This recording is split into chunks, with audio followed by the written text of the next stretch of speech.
And time to get going talking about apparently everything under the sun.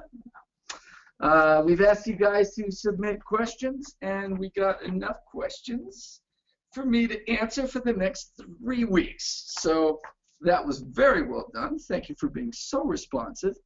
And we kind of have these arranged, the early ones, into general product questions, metal detox, and testing. All right. But first, I want to do product of the month stuff because we have enough questions to extend ad infinitum. And so let's cover the housekeeping first. We're going to cover methyl B12. Now, methyl B12 is one of our favorites in-house to be taking on a very regular basis because of the way that it lifts your mood, lifts your energy, elevates that mental status in there, just sharpens everything very nicely.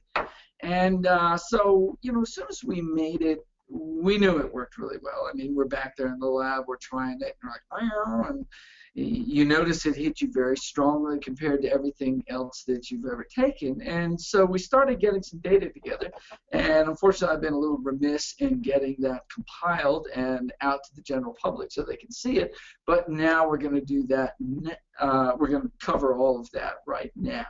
And so to walk you through this sort of timeline or the story of the data we got, and the data has been very interesting, and it shows the complexity of a really good intraoral liposomal uptake. And here, the first thing that we did is we just, you know, got 2 people to take the B12, and we measured their levels in serum. This is actually in the plasma. You get a blood, and then you spin it down, and in the plasma you'll see the uptake of methyl B12. And so the first 2 were great. For you who are used to seeing B12 levels in serum, the reference range, it's measured in picograms per milliliter, and the reference range I think is 300 to 800. Maybe it's 300 to 900 for some labs. And what we looked at was the picogram per mil increase from a single 1,500 microliter dose. So with this bottle here, that would be 3 sprays, hold it inside the mouth, and remember, the whole oral cavity absorbs very well. The area under the tongue absorbs the best. Of course, that's called sublingual absorption, so we call it intraoral absorption. Why do we call it that? Because sublingual absorption is what the drug companies call it. So what do we have? The first person was this person in yellow, and boom, we just did 2 time spots, gave it to them, and then, you know, geez, it might have been 4 hours later, we took their blood again. There was a 450 picogram per mil rise in the blood. Now, that's a massive amount. When you consider the range, normal range in the blood from 300 to 900, we just covered more than half of that range in a single dose. So that was pretty exciting. It was nice to see. So the second person is this one in orange, and now we took a couple more time points. We took one around 40 minutes, and then another one around 180, and another one around 240, 250. And boom, look at that big uptake. Very, very nice. A little bit lower peak amount than the first one, but still very, very nice uptake. Okay. Erase that, move on. All right, maybe move on. Okay, so we took the woman in orange, dressed in orange there, and we did a crossover study. Let's see what another, quote, sublingual methyl B12 was. And here, what you're going to see unfold in this story is the difference between what people call sublingual or intraoral, and they just sort of want it to be that way, and something that actually is. So the competitor's brand here was methyl B12 dissolved in water, glycerin, and ethanol. Whereas the intraoral liposomal methyl B12 we make has water, glycerin, and ethanol, and then has these nano-sized phospholipid-based liposomes containing B12 in them. Now, glycerin and ethanol will open up the barriers in the intraoral space, loosen those tight junctions between the cells, and allow things to get through there. But unless you have an adequate carrier, something that can passively diffuse along those lines, you're not going to get that absorption. So here we see a very clear difference between the liposome in orange and the alleged sublingual B12 here in blue. So what you see is that you really don't see entrance into the blood until 60 minutes later. So what does that mean, 60 minutes later? That means that you are going through the stomach, getting intrinsic factor, and being absorbed in the GI tract. You see the bulk of it is really happening around the 2 hour mark. There you've kind of hit your max absorption.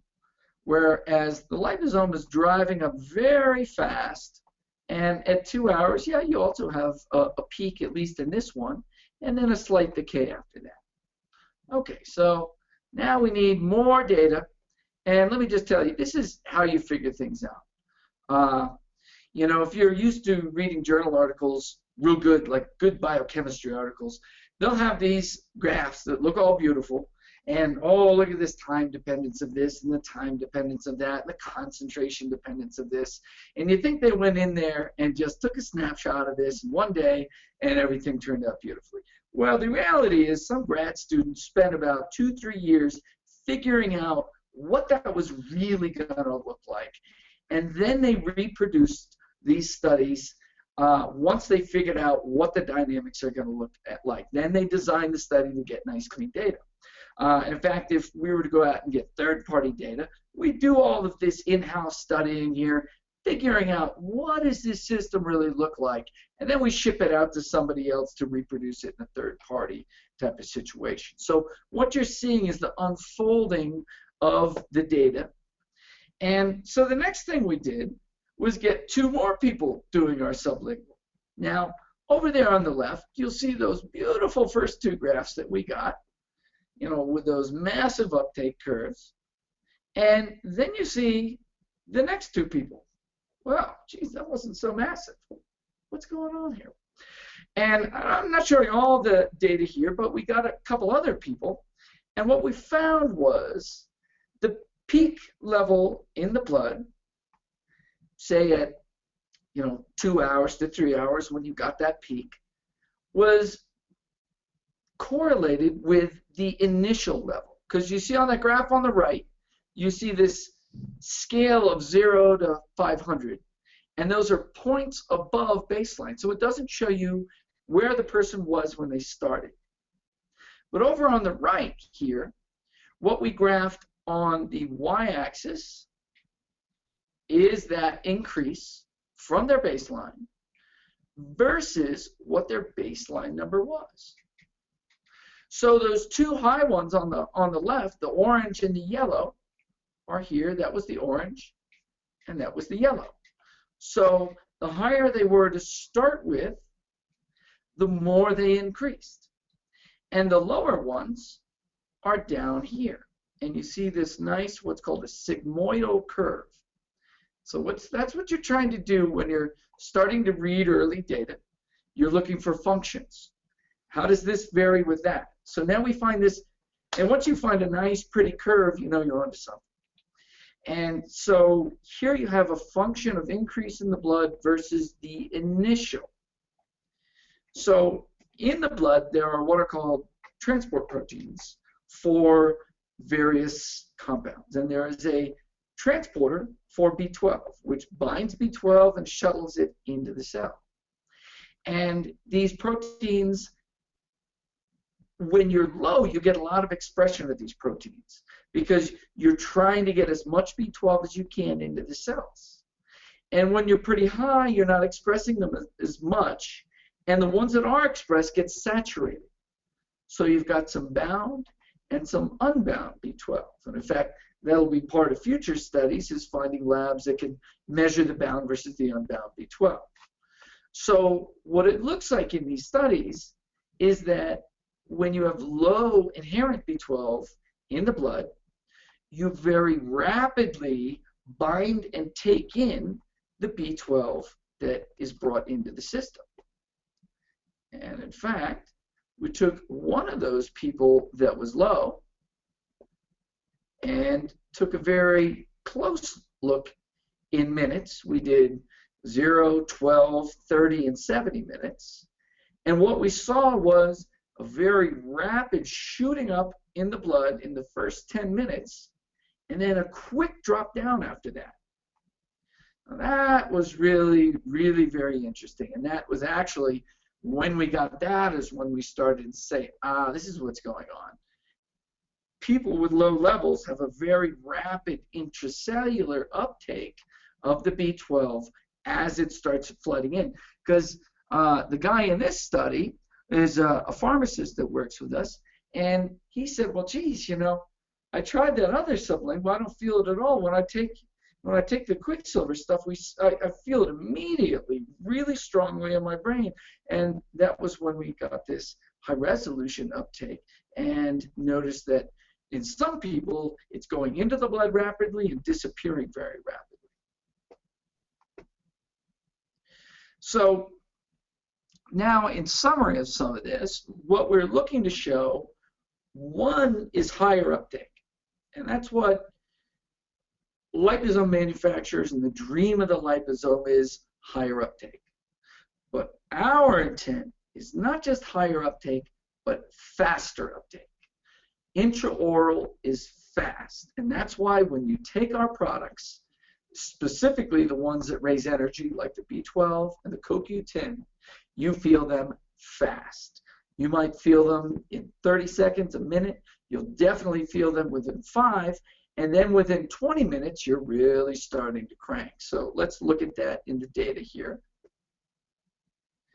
Kind of last summary slide. This is our initial crossover study. A crossover means we had a single person do both. One day you do the liposome, and the next day you do the sublingual. I think we went at you do the non-liposomal. I think we went the other way. We started with the non-liposomal, then went to the liposomal. So over on the left, the blue is the non-liposomal, and the orange is the liposome. All right. So on the right now, we took all of the data from all the people we measured and put together across time, it's a uptake kinetics. So on the y-axis, you have percent of max serum level. Oops, my highlighter's not playing ball. There we go. So there you have percent of max serum level versus time in minutes. Okay? So that means you're starting from baseline going to 100% of the highest level you got, and versus time. And the blue is the intraoral liposome, and you see a very rapid rise. This is 4, 10, and then these are around, I think these are 30 to 40 minutes. So you see a very rapid uptake into the serum, and you're hitting about 70% of the uptake around 30 minutes. And then you got a little bit more after that. You get another 30%, and you're maxing out around 2 to 3 hours. Versus the non-liposomal, where you get a little bit of uptake at 40 minutes, and then 60 to 120 minutes is where you go up to your max. And in between, you see that's the difference between intraoral versus a GI-based absorption. And that's why our products you feel so quickly. So in the next couple of months, we'll be gathering more data on the B12, and we want to publish that. Probably be in 2016, since I'm going to be nothing but traveling for the next couple of months. But this is, I think, a very nice illustration of how intraoral liposomes work. All right. Now we go on to part 2 of our show today. We're going on to your questions. All right. Now, Christina, is there anything you want me to start with? Whatever you would prefer. Whatever I would prefer. Let's talk about some detox questions. Okay. Then we'll do some testing questions and then some general product questions. Here is one that I'm a big fan of. Will detoxification help alleviate complications of diabetes, such as diabetic neuropathy and extreme muscle weakness, from Bruns-Garland diabetic amyotrophy from Agent Orange exposure in Vietnam? Wowzer. All right, so this is 2 questions really. One is about diabetes. Well, it's 3 questions. One is general diabetes, 2 is neuropathy, and the 3rd is really Agent Orange. Let's start with Agent Orange. All right. Agent Orange was a halogenated hydrocarbon. What other halogenated hydrocarbons do we know? We know PCBs, we know DDT, we know flame retardants. All of those are big organic structures with chlorines, bromines, or fluorines on them. They're really nasty compounds. They're very hard to break down, and they do a number of different things to the body, but they, in general, get into hormone sites and block hormone sites. So they're endocrine disruptors. They're also free radical generators. A lot of guys have a lot of problems with Agent Orange. Oh, and least I forget, one of their main problems is they really make their way into the nervous system very well, and so you'll get a lot of neuropathies from it. So halogenated hydrocarbons, to be detoxified, get conjugated to glutathione. And that means that our glutathione-based detoxification system will aid in detoxification of Agent Orange. Now, I don't have a specific protocol for modifying things for the halogenated hydrocarbons, but we'll work on that pretty soon. One of the differences between halogenated hydrocarbons and big organic molecules in general versus metals is that they do need phase 1 reactions. Phase 1 reactions are kind of generating free radicals out of the compound so that that radical can be conjugated onto glutathione. So some of the things that can increase, not just, most of what we do in the metals world focuses on increasing phase 2 reactions, but a lot of it overlaps. So in the clearway cofactors, some of these compounds in here, like quercetin and dandelion, will also upregulate phase 1 reactions as well as the phase 2 reactions. Any of the things in the bitters, there you've got the dandelion, milk thistle. Milk thistle will upregulate phase 1 as well as phase 2 reactions, and that will help with these halogenated hydrocarbons. One modification you might make to the binding system in the GI tract is, instead of having a thiolated silica like IMD, you might want a activated carbon or clay. I would guess the activated carbon is going to be the best for that. So you can do our basic detox cube and add on top of that activated carbon, 2 to 3 capsules twice a day, and that will cover all of that. Now, let's talk about diabetes. So diabetes is something near to my heart because of some family members with diabetes. But diabetes, if we're not talking about type 1, which is autoimmune, and we're talking about type 2, there's a combination of insufficiency, mitochondrial insufficiency in the pancreas, or failure to make enough insulin, coupled with insulin resistance in the periphery.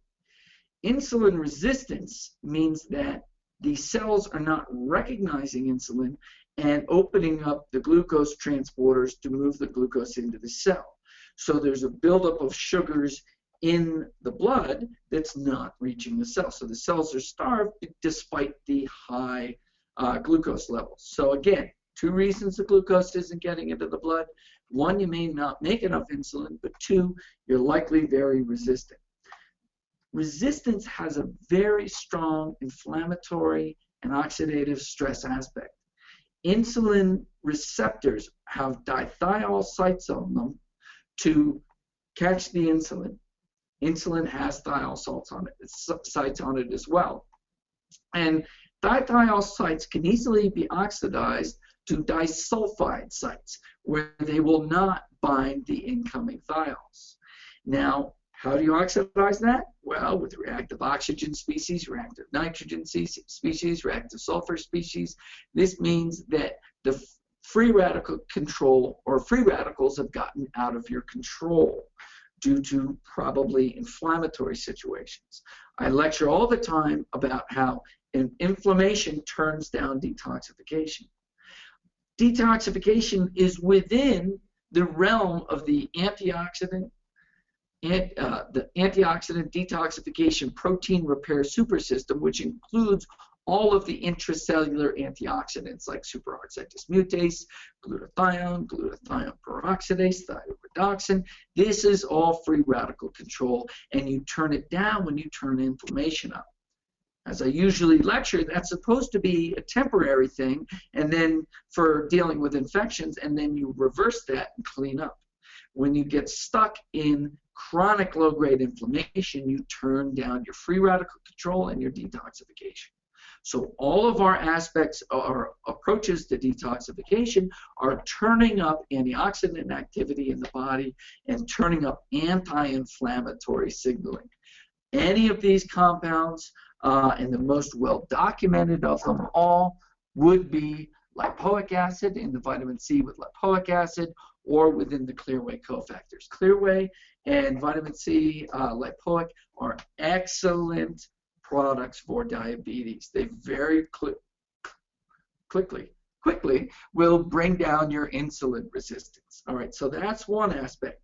Toxicity, inflammation, or detoxification and inflammation control will break the resistance side of it. But then you need to fix the mitochondria and rebuild the mitochondria in the, that's a good one too. Good call, Philip. When we are fixing the mitochondria in the pancreas, then we are looking at CoQ10, which is also very well documented with diabetes, mostly with type 2 diabetes, not type 1 autoimmune diabetes. We are also talking about today's hero, methyl B12, and all of the B-complex. B-complex isn't here, but all of the B-complex vitamins as well. Here's the Quicksilver, methyl B-complex. And as Philip was quick to point out, anytime we want to fix something in the cell, we have to bring in the repair crew, phosphatidylcholine. Remember when I lectured on membranes? Let's bring up a picture here so we can. This is going to be a rough one for the people watching the replay of this one because there's just no visuals. There we go. Let's go down to a visual. Ooh, there's beauty. There's my favorite picture of the cellular membrane. So in the cellular membrane, you could picture out there maybe some of those green chains out there, picturing them instead of being glycolipids being insulin receptors. So the inflammatory activity out there is bothering them, and so we need to bring in the antioxidants to change that. But then in the mitochondria, you see the outer and the inner membrane of the mitochondria. And this is a really nice graphic that came from Scientific American. And so there's the outer membrane. And the electron transport chain for generating ATP is happening all along the inner membrane, which is a bilayer membrane made of phospholipids, just like all the other membranes. And here over on the right, you see these sort of tears in the membrane, damage to the inner membrane, and now instead of making ATP, we're making a lot of free radicals, and of course those same free radicals are causing the oxidative stress. It's causing the insulin resistance. So we've got CoQ10, we've got all of your B vitamins, and pure PC for repairing the mitochondria. Now, that repair is also going to happen in the neurons. So the neurons have that same sort of damage to their membranes on the outside. They have damage to the mitochondria. And so the approach to helping the mitochondria and the membranes in the pancreas is also going to cascade over into the peripheral nerves and the damage that's causing neuropathy. So I really like that question, enough to spend quite a bit of time on it. All right. Oh, here's a good one. How do you measure, and this is more of a testing question, how do you measure the inorganic mercury in the brain that is converted from methyl mercury in fast demethylators? This was a pretty smart cookie asking this question. Sorry, I have to erase everything here. So the question revolves around when different forms of mercury and how they get into the brain. Methyl mercury is the form of mercury that gets into the brain, whereas inorganic mercury does not get into the brain. However, inorganic mercury can be formed in the brain by methyl mercury getting into the brain and then being broken down in the brain. Let's see, we have our demethylation people. Where are they? There we go. There's my favorite. This is a good friend of mine, and he is a fast demethylator. And there may be examples of slow demethylators. So here would be a slower demethylator, very high amounts of methyl mercury. The methyl mercury goes into the brain and it comes out of the brain. When the blood levels go up, it goes into the brain. When the blood levels go down, it comes out of the brain. But when it's in the brain, it can go through what's called a demethylation reaction. This has nothing to do with MTHFR as far as we know. These are oxidative demethylations, free radical type destructions of methyl mercury, where the methyl mercury then the mercury carbon bond breaks and you have inorganic mercury. Now, inorganic mercury is more toxic to the cells, it generates more free radicals, and it's very hard to get out of the brain. So here's a person with very high methyl mercury but low to mid inorganic mercury. Whereas here's somebody with high methyl mercury and high inorganic mercury. Neither of those people have amalgam. So all that inorganic mercury is formed by demethylation of mercury. And here is someone with even just moderate methyl mercury and high inorganic mercury. So when we see that this person is forming a lot of inorganic mercury from methyl mercury in their blood, we know that they're also forming that in the brain. These reactions are happening all throughout the body. So we know then that the inorganic mercury is getting trapped in the brain. Now we can only make that assumption if, like this person here, one, we know that they have no dental amalgams. We know that this is true. So all the inorganic mercury is coming from the methyl mercury. And the second condition is that they have a good urine to blood ratio. So right here is their urine to blood ratio, and it's right on the diagonal line, meaning that as this is formed, it should be slowly excreted out of the urine.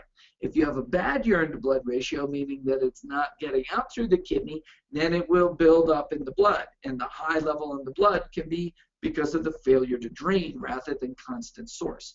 But when we see a good urine to blood ratio, we know that the inorganic mercury in the blood is a constant source. Here, the only source is demethylation from the methyl mercury pool. So we know this is happening all through the body, including in the brain. I cannot measure the brain. I have to make that assumption from that. Okay, how do you get it out? And how do you know you're a fast demethylator to begin with? So the fast demethylators, again, we can only tell them if their urine to blood ratio is good and if they only have a methylmercury source. Oh, or just length of exposure of 30 years as a dentist. Well, that's a different thing. And they ask also, is it a gene SNP? We don't know yet. We don't. All we know is what we have from the environmental data that says that those that are fast demethylators build up a lot of inorganic mercury in the brain and in their liver, and they have neurotoxins and neurotoxic lesions and hepatotoxic lesions. That's all we know. We don't know where it comes from, but we are assuming it's coming from oxidative stress. How do you get it out? You get it out the same way you get all mercury out. You have to upregulate the glutathione system. And just to cover it quickly, because somebody out there is thinking it, none of the chelators get into the brain. There was one study that appeared that DMSA got into the brain. It does not. That study was based on chelating methylmercury from the blood, and they found that brain levels of total mercury went down. That does not mean that DMSA got into the brain, got the mercury, and came out. Like I said, methylmercury goes into the brain when the blood levels go up. It comes out of the brain when the blood levels go down. So anything that brings the blood levels down brings the methylmercury level in the brain down. It was then Vasopotion and did a study that conclusively laid that to rest by giving mice inorganic mercury vapor so he could deposit elemental mercury vapor so they could deposit inorganic mercury in the brain. Then he tried DMSA, DMPS, glutathione, vitamin C, and combinations of everything in between and an acetylcysteine, and nothing was able to get into the brain in a short term and get inorganic mercury and pull it out. Now, what we need to do is long-term studies amplifying the glutathione system and its ability to start depurating at a more rapid rate. All right, so let's kill that one. You have any questions that are burning a hole in your brain over there from across the way? So we do have a question about, this is a general product question though, about is ethanol absolutely necessary, and do you think it might cause a problem to use Quicksilver products for alcoholics or addicts because of the ethanol component? Right, ethanol is always a question that people bring up, and let me just let you know why we use ethanol in the products. Ethanol is doing a couple things for us. It is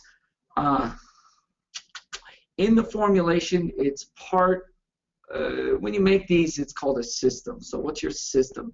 And the system is the amount of ethanol, glycerin, water, phospholipids, and active components that you have in there. And those ratios change for each one of those. But the ethanol is helping to allow us to get to the sizing that we get to when we're doing our shear. Ethanol is helping to open up the tight junctions in the epithelia so that our liposomes can get through there and get between the cell layers and into circulation. And ethanol is also acting as a preservative so that we don't have to add potassium sorbate or any of the other antimicrobial preservatives that are out there. So the question is, how much ethanol do you get? In some of these things, a typical dose would be, a hundredth of a milliliter of I don't know, let's see. So we're going to start with, say, one pump, 500 would be 50 microliters, is 1/20th of a milliliter of ethanol, which is 1/10 of a mil as vodka, which is 1/300th of a shot of vodka. So 1/300th. If you took 300 pumps, that would be 3 whole bottles of one of our higher ethanol formulas. That would equal one ounce serving of vodka, whiskey, one of those type of things. So if you're doing 1 or 2 pumps of something, it's a very small amount. Is this going to be a problem for an alcoholic? I don't know. I don't think so. You drink fruit juices, you make probably more ethanol than that in your GI tract through all the fermentation that you have. The question is it enough for them to taste it and trigger something in them? And in that case, I'd say dilute it into maybe an ounce of water and sip it very slowly. With tinctures, they say to put it into some warm water and let some of the ethanol evaporate. There's not a whole lot of evaporation you get from that, but it does dilute things down enough so that it doesn't really serve as that trigger in the mouth that you would normally get. You have another one there? Not yet.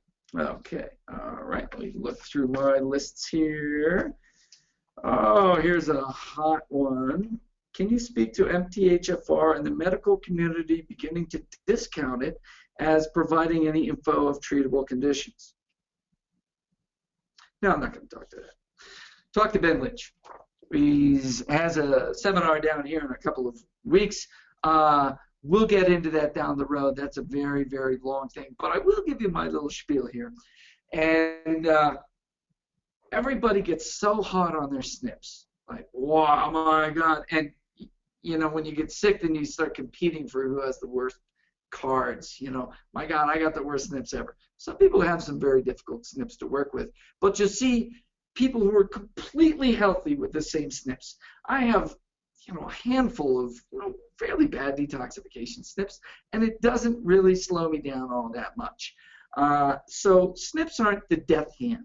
They're just things that you have to accommodate when you set up your supplementation and when you set up your road to recovery.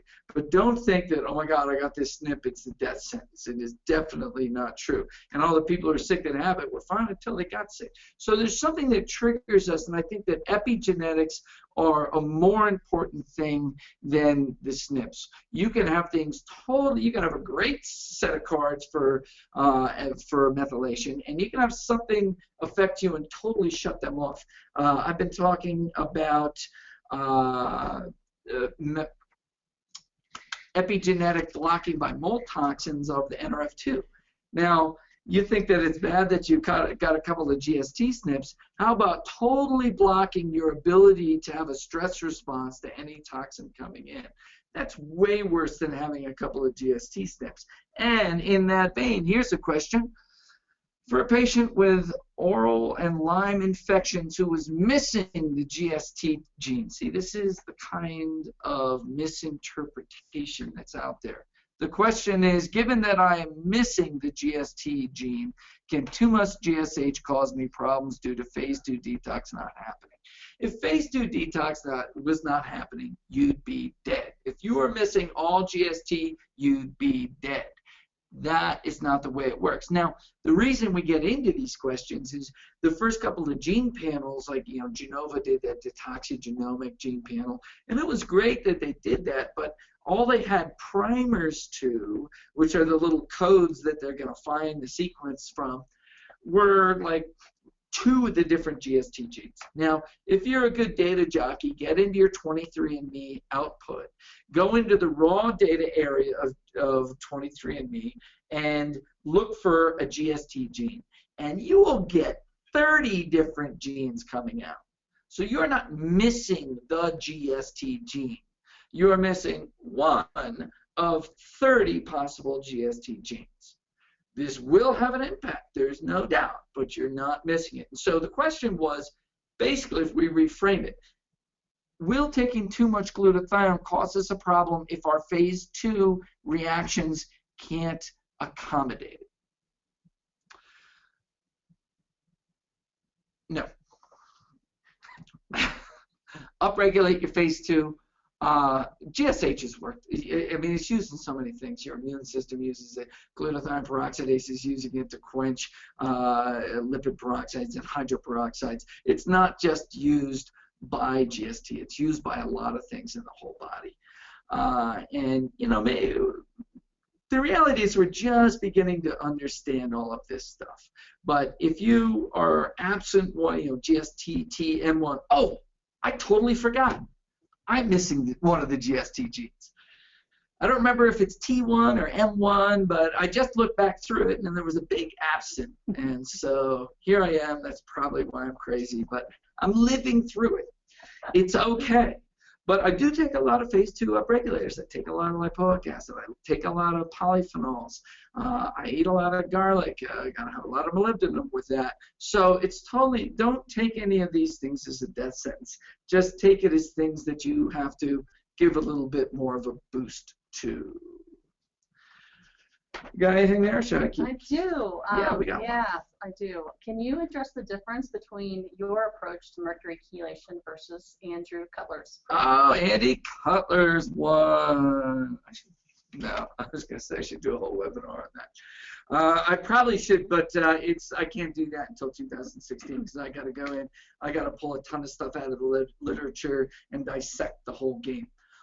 Andy Cutler started his approach to doing this, I don't know, 20 years ago. It was a long time ago. And the theory went like this. You can't get mercury out of the body yourself. You need a chelator. A big part of that was that his assumption that there is no such thing as SNPs. And even though I just said SNPs aren't a death sentence, SNPs are real. People's expression, functional expression of enzymes is very different, person to person, condition to condition. I told you inflammation turns down phase 2. SNPs can turn down phase 2. But his assumption was that everybody has exactly the same expression of every single enzyme. Now that's really foolish. That's just patently wrong. So given that assumption, he then said you got to go in with a chelator, and there's 2 chelators. One is DMSA, and the other is lipoic acid. And he said start with DMSA, and that's going to bring levels of everything down, and it's going to bring all your methyl mercury down and some of your inorganic, and then go to ALA, and ALA will go into the brain and get all the mercury in the brain. And he says don't start with ALA because it doesn't work on methyl mercury. All right, well, he didn't really read his studies right.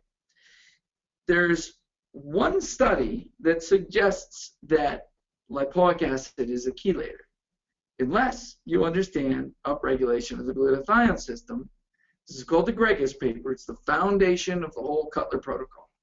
If you understand upregulation of the glutathione system and you read that data, you will see that the glutathione system is being strongly induced. Many metals are coming out with that until they go to the highest levels where they suppress the movement of metals out of the body because they're soaking up all the glutathione with the lipoic acid. Yes, you conjugate lipoic acid to glutathione to get it out of the body when it gets so high that it's acting as a toxin. So at low doses of lipoic acid, there was a way increased efflux of glutathione out of the liver. There was a hugely increased efflux of methyl mercury and inorganic mercury out of the liver until you got to the highest amounts of lipoic acid. How high were these? How many of you have ever taken 20 grams of lipoic acid in a day? I certainly haven't, but that's what they did to these rats. Ouch. At that level, methyl mercury didn't come out anymore. Only inorganic mercury came out, along with a ton of glutathione and lipoic acid. And so you can interpret this paper as glutathione system upregulation and mercury and other metals coming with it. So these massive, and then there was all this talk of reorganization of metals and stuff. When we're talking about people, we're talking about at the low end 6 milligrams a day of dosing. At the high end, maybe you're getting up to 100, 200 milligrams a day. And this paper is talking about 20 grams a day. It just is not a realistic approach. So the DMSA does work, and I don't like it because when we look at urine to blood ratios, when your urine to blood ratios are down, meaning you have high blood, low urine, that means that there's transport proteins in the proximal tubules which are damaged. In fact, let's get up a picture here of a urine to blood ratio, which is bad. There's a bad urine to blood ratio. Okay, high blood, low urine. When that happens, that means that there's transport proteins called MRP2 in the proximal tubules of the kidney, which are damaged. These are totally required to move DMSA mercury conjugates, meaning that if you have bad urine to blood ratio, you certainly aren't going to fix anything with DMSA. You're just going to make it worse.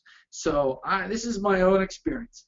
I did not have all this testing available to me. I had a whole bunch of amalgams. I had low mercury in the urine. I kept taking more and more DMSA and barely budged the mercury in the urine, but I did get myself incredibly sick.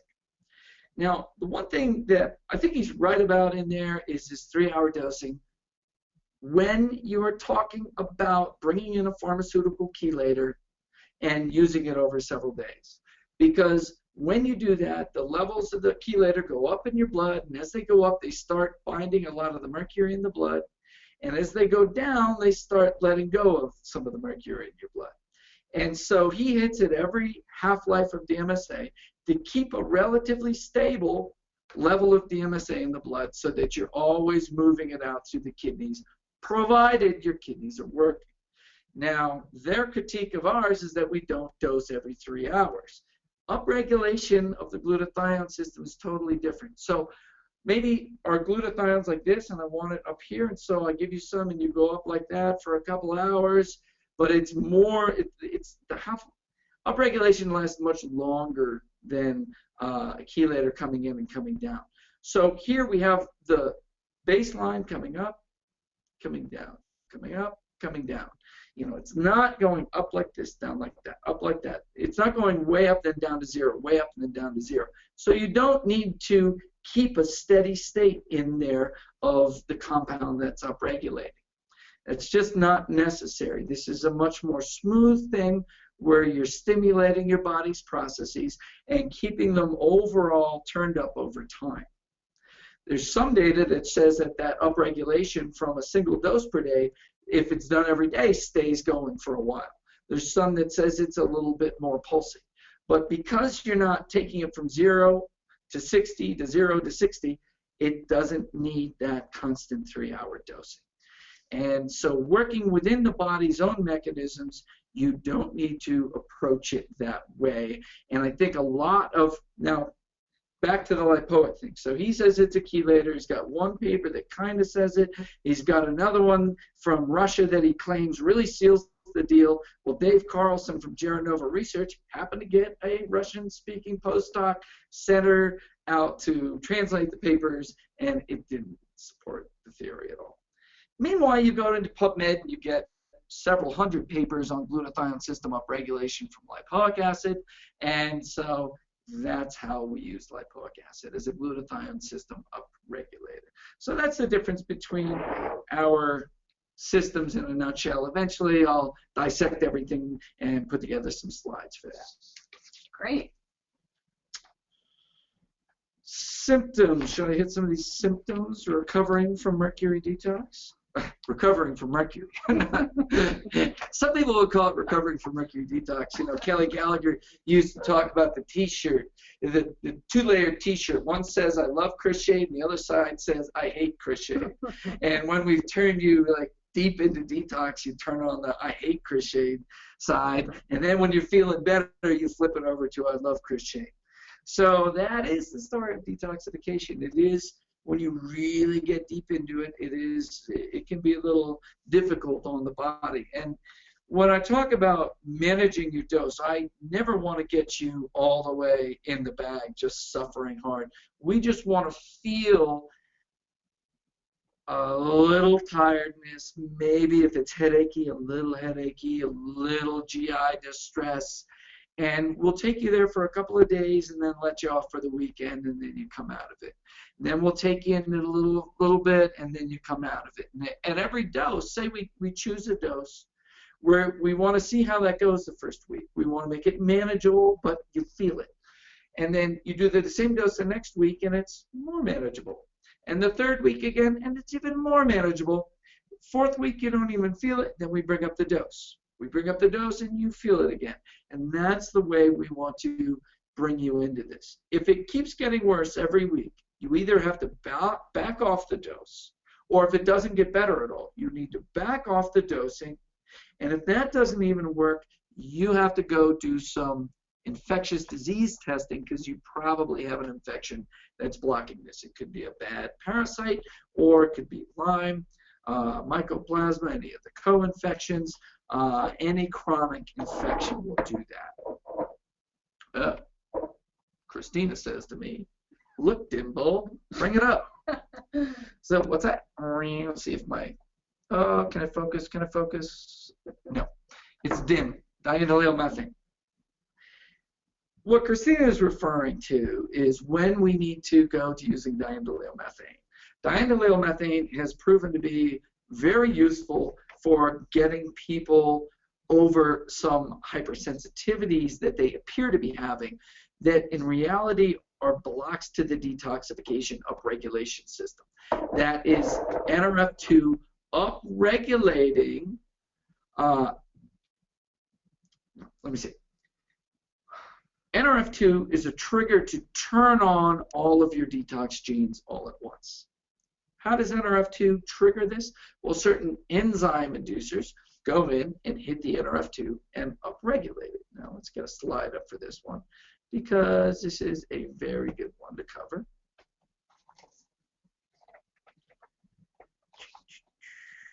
Let's see if it's in the PurX slides.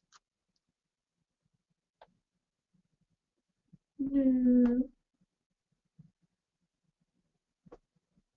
Let's see if NRF2 upregulation is in here. You know what we need? We need slides from ozone.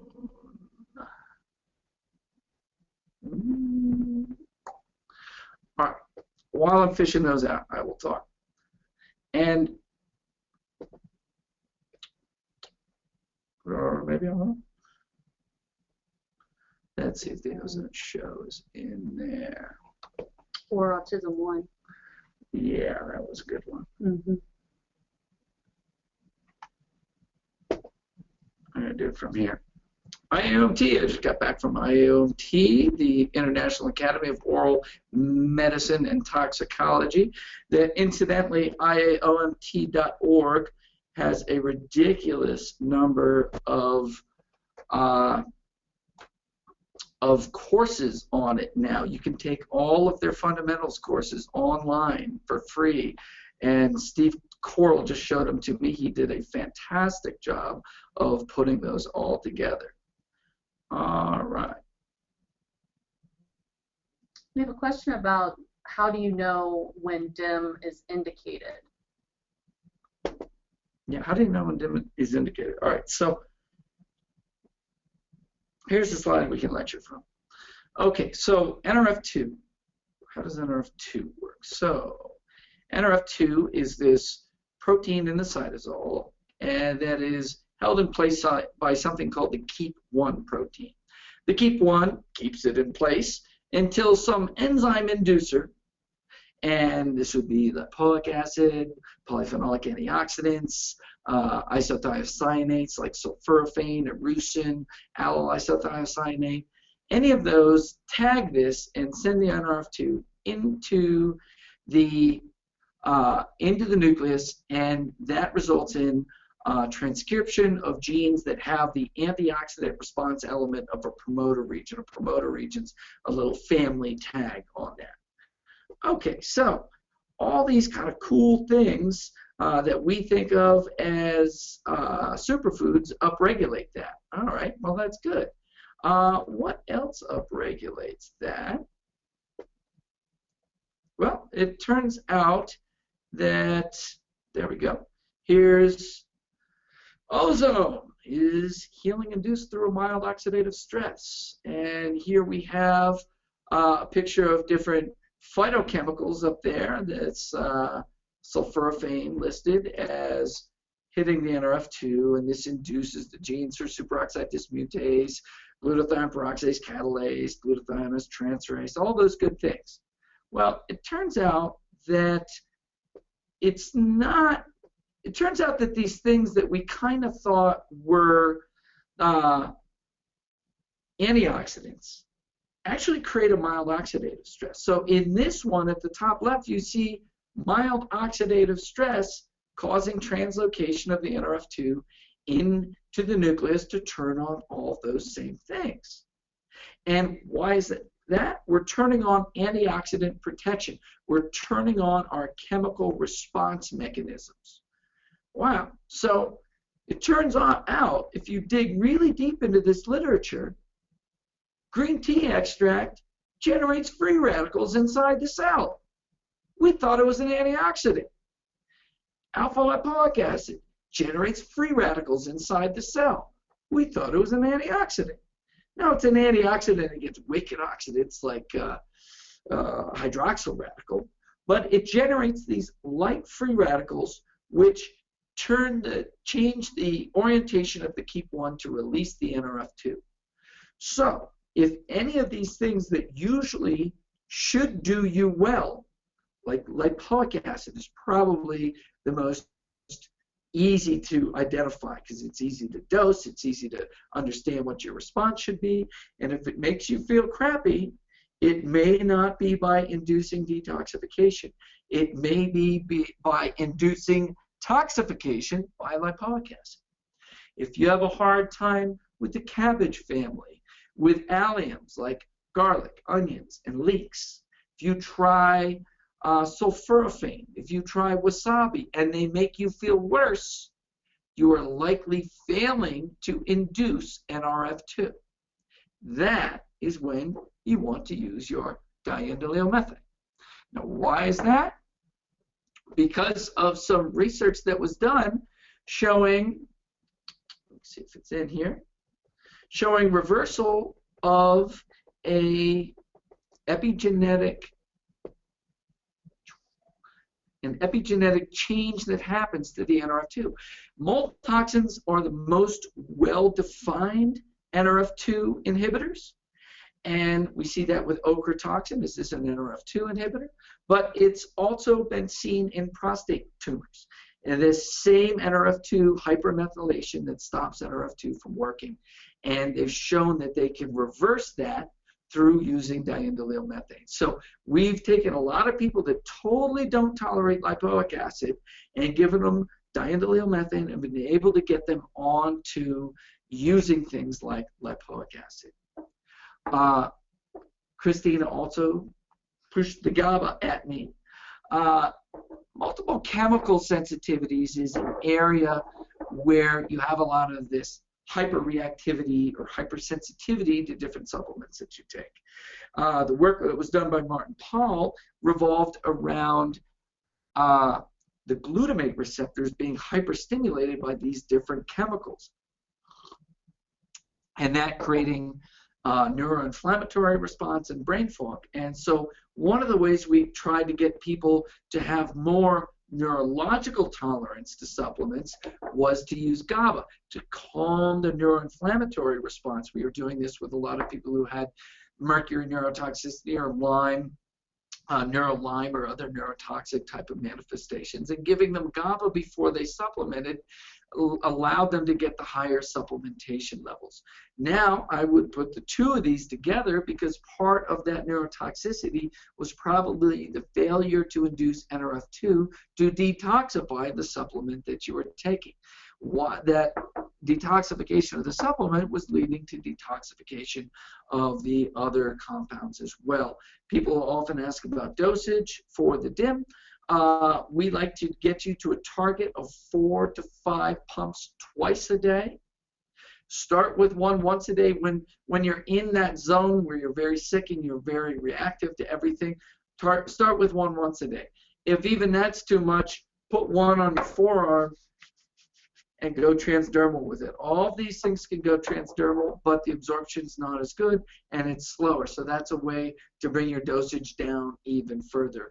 But as you start getting that tolerance, you should be able to work up to 4 or 5 pumps twice a day.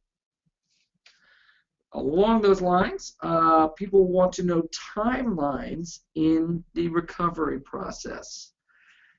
This is one of the hardest things to give you. Some people were able to make very radical, drastic, quick changes with. But there's a combination of short-term and long-term changes.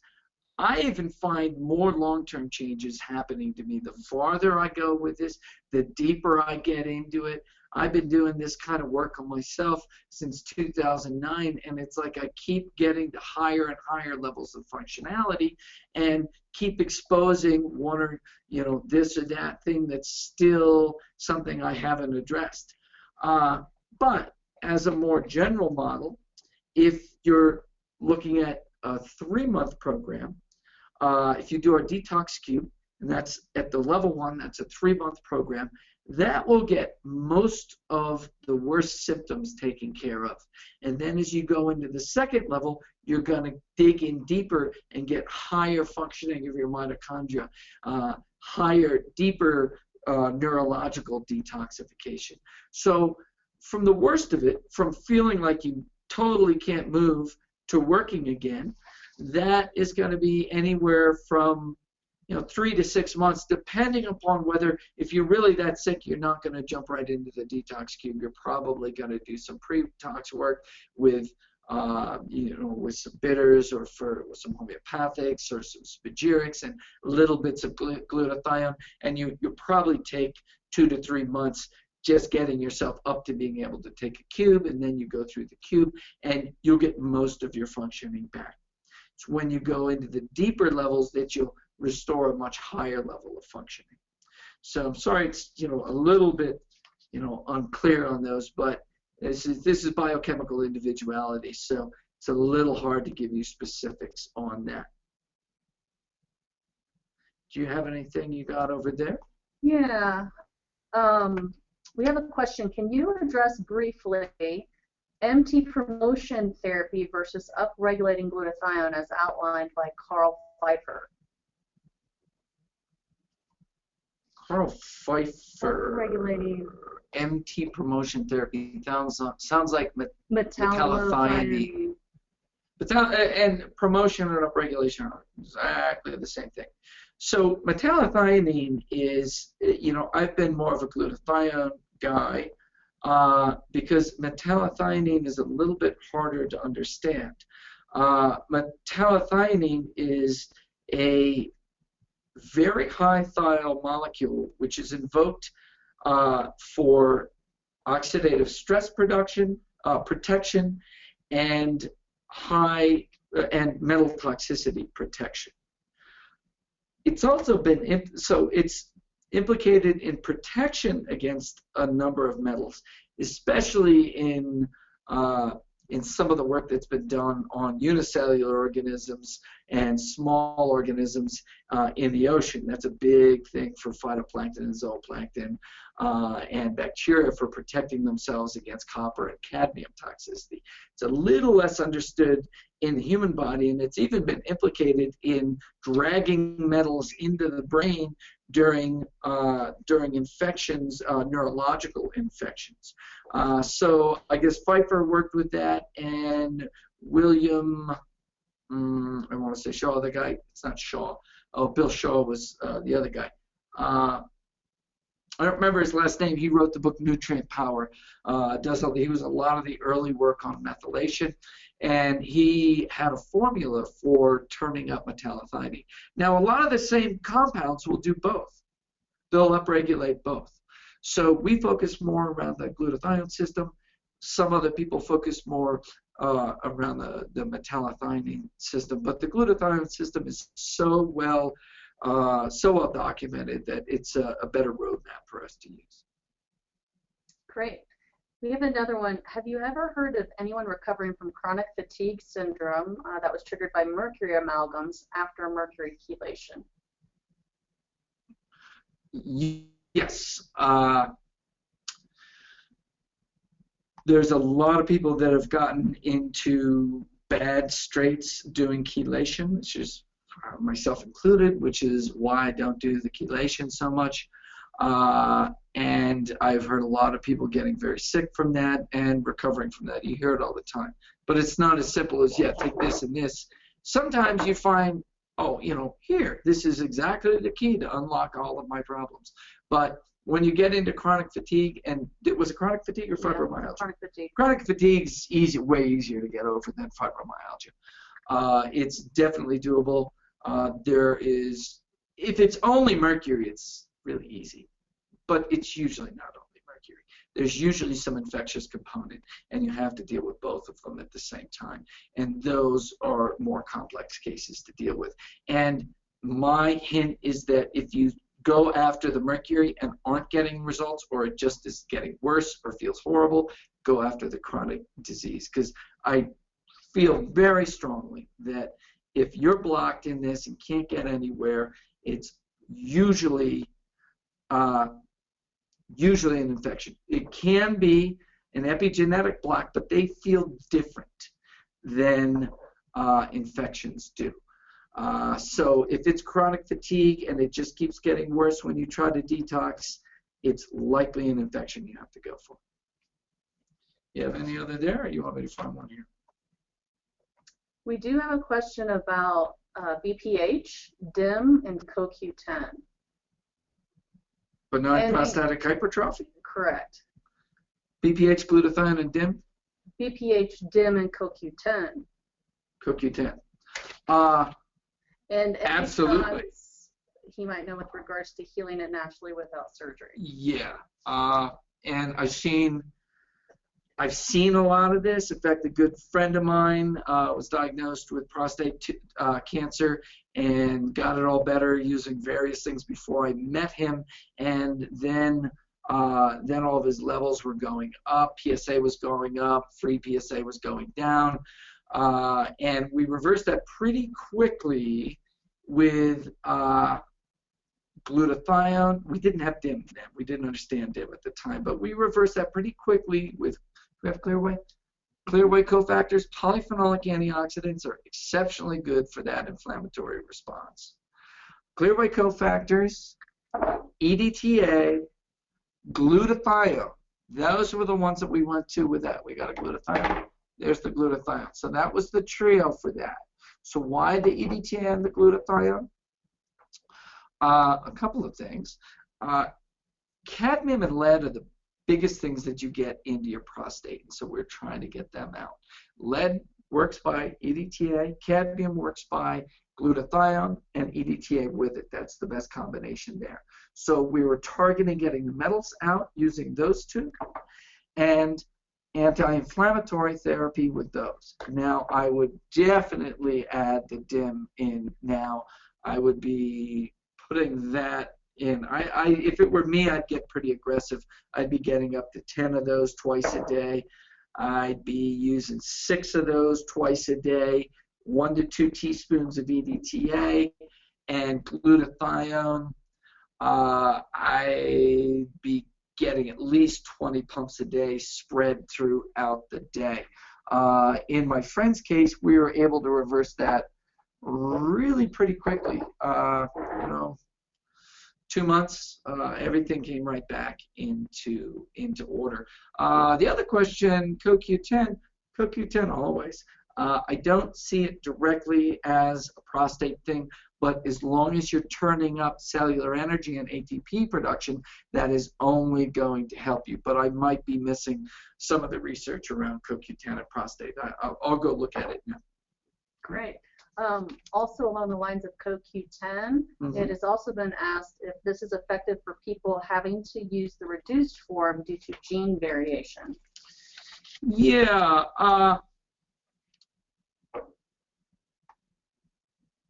I am going to have to read a little bit more about the gene variation, because what I've read so far hasn't really convinced me of the need for the reduced form, except to have higher absorption. The reduced form has a much better absorption, but the liposomal has better absorption too. The reduced form is also highly unstable, it's incredibly expensive, and so it's a very difficult product to deal with. And everything I've seen just really shows you better uptake. And a lot of the work of CoQ10, in fact, there's some There's been a lot of good papers about overemphasis on antioxidant activity when a lot of the action that we want is pro-oxidant or flipping back and forth between the two. In fact, there's a great paper on CoQ10, and maybe I can get it into one of these talks, saying that most of the best actions of CoQ10 are from its oxidized form.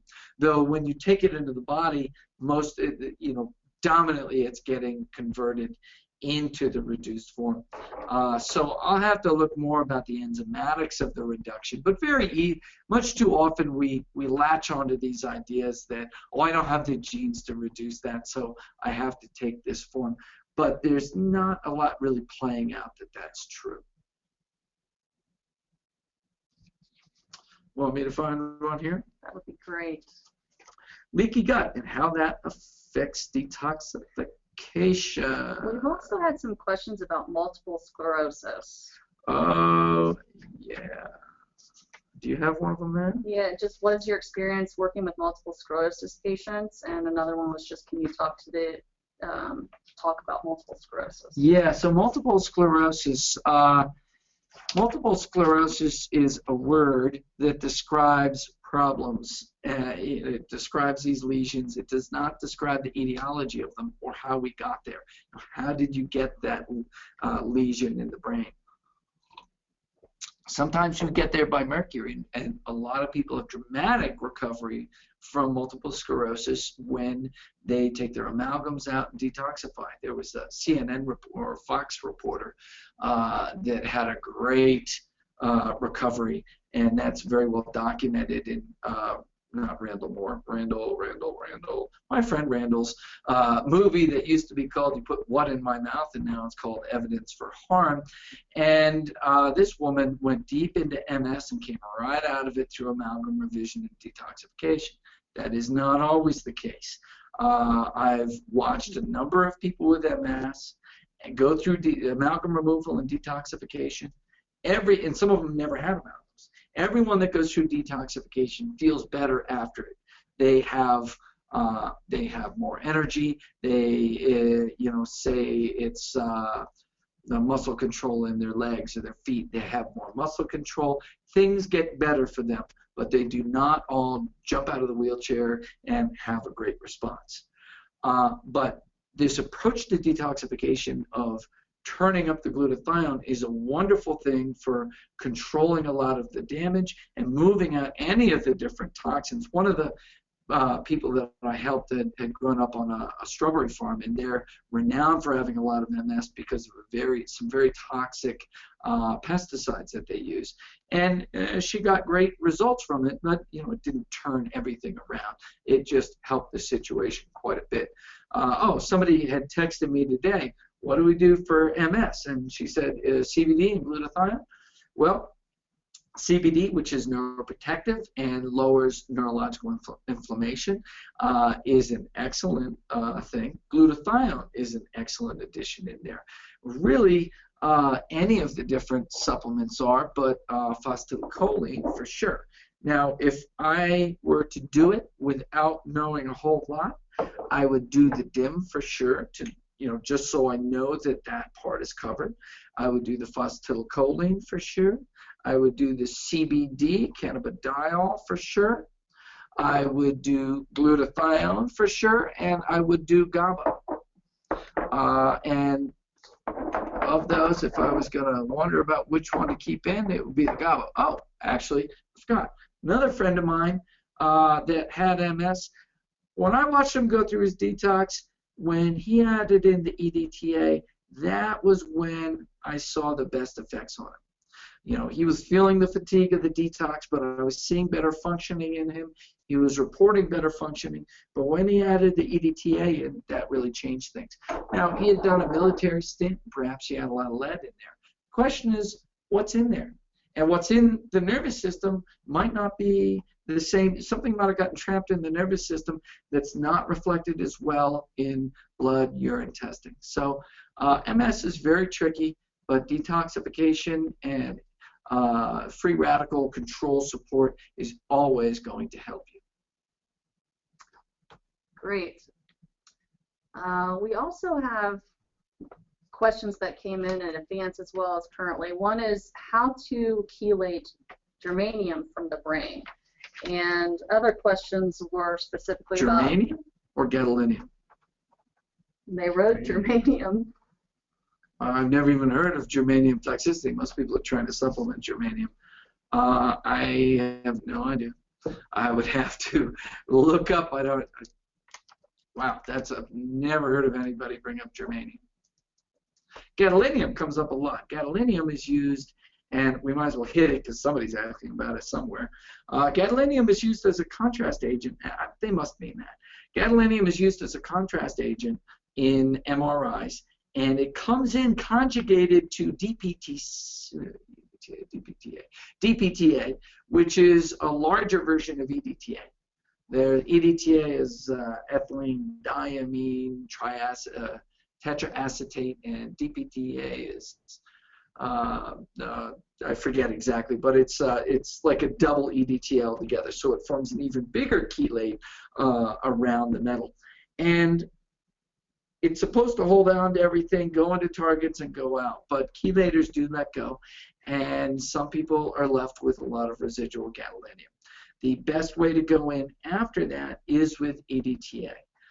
It's always good to, while you're moving metals around, to use something like glutathione to control the free radicals.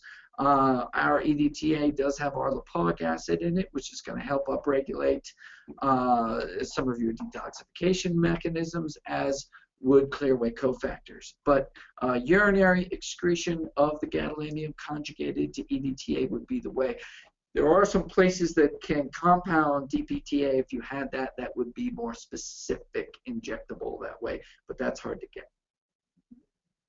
We have some questions about dosing. Why do you advise taking IMD in liposomal C or oil if IMD is not absorbed from the GI tract? That's just taking them all together. The vitamin C is nice to protect the thiol groups on the IMD. It's an antioxidant, quenches oxygen in there, and they just seem to they seem to go well together. There was an original idea some years ago that taking it in water had a different effect on the body, more in the watery compartments of the body, and taking it into the oils had more of an effect on the oily, fatty, or glandular components of the body. And that came from sort of more of my practitioners who use a lot of energetic testing. And the beauty with liposome is that it's got watery and oily all together. And so there's this idea of signaling to the body into these different compartments. But I've heard it taken every different way and good results with all of them. We also have a question about aluminum and how to take care of aluminum. Will using the black box and cube for other metals just take the aluminum out too? Aluminum is a different animal. It's not conjugated to glutathione, so it doesn't. You're not necessarily upregulating transporters that are bringing that out, or not upregulating things to bind to it. Aluminum's best and easiest way to detox now is with soluble silica. Remember, IMD is an insoluble silica. So soluble silica would be silica in water. There's some waters that have very high silica contents, like Volvic and Fiji. Volvic is the one that I like the most. And there's a guy named Chris Exley in England, and he's tracked a lot of people drinking Volvic, and he sees higher levels of aluminum coming out in the urine. There was some data from Neil Reardon years ago showing higher aluminum coming out during EDTA chelation, and they recommended EDTA. But I've also found since that a lot of EDTA can have a lot of aluminum contamination in it, and that may have just been going in and out and showing that higher aluminum, because when we do sort of a challenge test with liposomal EDTA, we see lead come up, we see cadmium come up, but we don't see aluminum change. So silica, and then BioSil is a soluble silica too. I see silica as the best way to add in that component of getting rid of the aluminum too. We have a question. What do you think of nano zeolite for binding mercury and removing via urine? I don't really think much of that. I'm interested in, there's some zeolites that they're making that are like 1 nanometer. That, you know, at first glance is kind of crazy to me, or seemed crazy to me, but they're saying that they get very good results with it, and then it gets tagged by the immune system and moved out of the body. And so I could see it working to detoxify certain things and upregulate certain aspects of the immune system. But it doesn't have any thiol groups, and so it's not going to do any mercury binding in the body. It is not going to grab mercury. There's no way that happens. Now, it may, you know, some things, you know, like a guy was showing me data about EDTA suppositories, and they were showing higher mercury coming out of the urine, and it didn't come right away. It came a couple of months later. And if you clear certain things out of the kidneys and fix damage to the kidneys, kidneys will start moving mercury out of the system. I wish I had speciation testing on them. I imagine what you saw in them was a bad urine to blood ratio, poor proximal tubule, excretion of mercury into the urine, and some of that is due to the lodging of cadmium and lead in the kidneys. And as you remove some of that from the kidneys, those transport systems get repaired, and then you start moving more mercury out of the system. You might be able to do something like that with some of the zeolites, but it is not a direct mechanism where they're binding the mercury. So I am interested in that product, and I do intend to do some testing on that. You also have a question about Parkinson's. Okay. Is it a specific? Nothing specifically, just wanting you to talk about Parkinson's. Trying to think. We talked about Parkinson's a fair amount at IAOMT, and Michael Aschner was there, and he was talking about Parkinson's and damage. Yeah, okay. He was talking about damage to the mitochondria, and he was talking about mercury in Parkinson's, and that these worm models of Parkinson's were shown to have, those that had this certain gene for Parkinson's had poor expression of NRF2 and sequestered a lot of mercury in their cells, in the bodies of these little worms. So they did not have this excretion mechanism for mercury, and they did not realize that NRF2 is turning up excretion of metals and intracellular free radical control. Mercury is creating damaging free radical activity. So if you can neither get rid of it nor control its damage, you're going to have a really hard time. So in these models of Parkinson's, it would make sense to upregulate intracellular free radical control. It would be good to take NRF2 upregulators. It wasn't that they totally lacked NRF2, but they had a poor expression of it. So taking that and extrapolating out, saying, all right, in this Parkinson's guy, there's likely a poor expression of NRF2, and that may be genetic or it may be epigenetic. I would use the diindolylmethane, which has the epigenetic effect, but it also has a NRF2 upregulation effect. I would use that. I would use glutathione. I would slowly titrate up lipoic acid. I mean, I would just do the whole detox system as it is, but I would add in diindolylmethane. And similar to MS, we've heard of good symptomatic results with detoxification. And one of the ways that people treat Parkinson's in clinics is very high glutathione IVs, and they get great results for 24 hours. And one of the things that they do is send them home with liposomal glutathione and have them take intraoral glutathione after their IV to prolong those effects. So there's a lot of use of these different products, and well, geez, I'd always add a PC. I think I'd add that for everything, but certainly with neurodegenerative issues. Also, as it relates to the DIM, there's a question as to when would I use that only by itself for a blocked patient versus incorporating it before other products. So, for example, utilizing it for a week to 2 How long do you use it before you incorporate other products? Correct. So, you know, we'll tell people 1 to 2 weeks and then try it out. But frankly, I've been at conferences and have blocked people come to me and, you know, open their eyes to lipoic acid by the end of the day. So there is a certain immediacy with which it can work, but probably better off to take a couple of weeks to do that. Then how long to use it?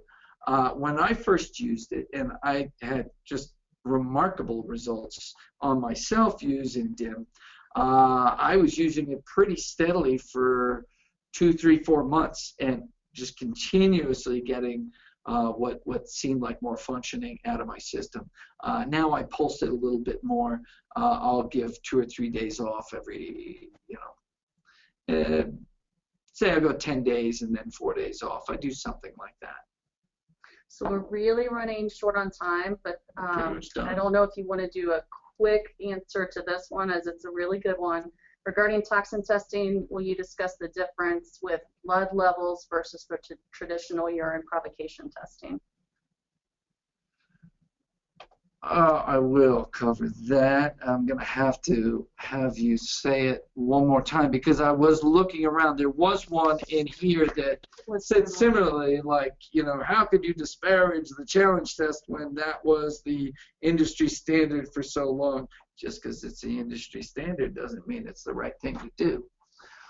But repeat that one. Regarding toxin testing, will you discuss the difference with blood levels versus traditional urine provocation testing? Okay, that is...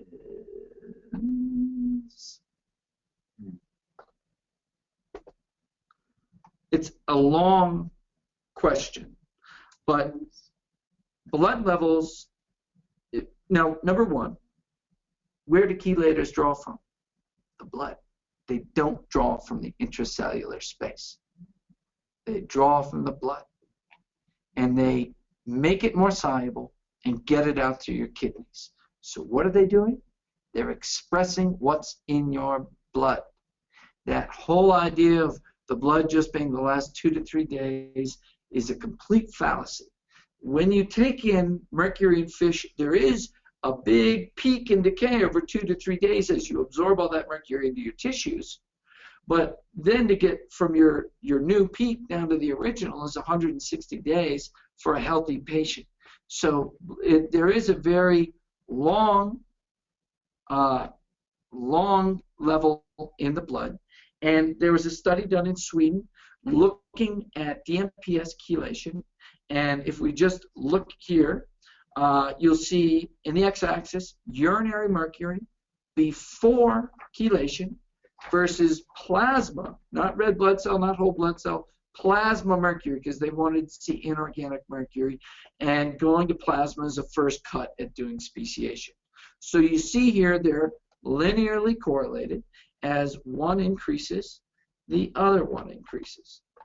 Oops. And they had people at different exposures. They had industrial workers at the high end, then dentists, then amalgam controls and amalgam-free controls. Now what's in the next slide? Challenged urine, DMPS challenged urine versus the plasma mercury before the challenge. How are they related? Linearly. And those exposures are still exactly the same. The idea in this test was that the dentists were exposed longer than the industrial workers, and if they were sequestering all this mercury, they'd show up in the challenge with higher levels than the industrial workers, which were short-term and acute. So again, go backward. Urinary mercury, look at the scale, 0.1 to 100 versus plasma mercury. Now, challenged, 300 milligrams, IV DMPS challenge. Now, what's the scale? 0.1 to 1,000. a 10-fold increase in the scale. Now, finally, urinary challenge mercury on the y-axis versus pre-challenge on the x-axis. How are they related? Linearly. The chelators are amplifying the urinary signal by draining blood mercury out through the kidneys to give you a big spike coming out through the urine. Years ago, when we didn't have very good analytical measures, this was a good way to make it more readable. Back when the urine looked like low all the time because it was below our detection limit, giving the chelator raised it up to a place where we could see it and have the horse race and see you're higher than you. Whereas before the chelation, it looked like everybody was low. That was with most methods. But you can see with the methods that they're using here, you can see the distinction between everybody. With the methods that we use here at Quicksilver, they're so sensitive we can see the distinction with everybody. We don't have to give them a multiple. The chelation was a multiple on the ambient levels. So if you can look at blood and separate the different forms of mercury, that's all you need to do. You don't need to do the challenge test. Perfect. Okay. I think it's time to wrap up and share our coupon code for this. Coupon code! So is it methyl B12 is awesome? It is. That's close. All right. We're going to put it in the chat, but it is all caps. It's QSB, the number 12, 1, 2, and then spell out T as in Tom, EN, 10. So QSB12, 10. Like that? Yes. No. Spell out 10. Yeah. All right. Hold on. We'll do it big. And I put it into the chat box. QSB12, 10. 10. Yes. QSB12, 10. Yes, that's it. Make them easier next time. I know. I thought about QSB12, 10. All right. Thank you all so much for being here. It's always enjoyable. There's about 180 more questions to cover. We're going to start trying to populate these into the FAQs and arranging them by subject so that you can go in and find all of this. Christina? Just to clarify, it's 10% off of a case of B12 for our Quicksilver Scientific practitioners, and it's 10% off of the retail B12 for PurXpressions. And it's good from today through October the 1st, 1 use per user per site. All right, I hope you got that all. It's individual bottles, 10% off as many as you buy at PurXpressions, and it's 10% off a case for the practitioners from now until October 1st. All right, thank you very much. And the lawn crew has showed up next door, so it's time to go. Thank you all. We'll see you next time around.